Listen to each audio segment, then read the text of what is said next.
Yönetmeni kadın, yapımcısı kadın. Uçan Süpürge Uluslararası Kadın Filmleri Festivali 20 farklı şehirde başladı.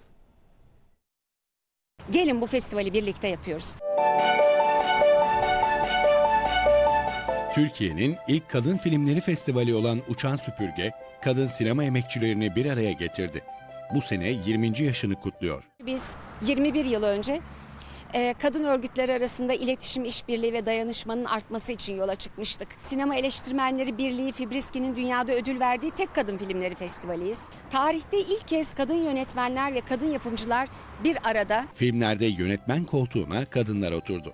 Biz kadın yönetmenlerin çektiği filmleri gösteren bir festivaliz. Onur ödülü Perran Kutman'ın, Genç Cadı ödülü Ecem Uzun'un, Tema ödülü Aslı Erdoğan'ın. Festivalde bu yıl bir de ilk yaşanıyor. 20. yıla özel gösterimler sadece Ankara'da değil 20 farklı ilde yapılıyor. Organizasyonun kurucusu Halime Güner festivali anlattı. 20 ilde kadın örgütlerinin, kadın derneklerinin ortaklaşa bir dayanışması sonucunda bu festivali yapıyoruz. İllerdeki organizasyona bakabilmek için ucansüpürge.org.tr adresinde programlarımız var. Buradan filmleri izlemek, etkinlikleri, panelleri, söyleşilerini hepsini izlemek mümkün. Sıra artık gelip filmleri izlemekte. Festival 23 Mayıs gününe kadar film severleri bekliyor olacak.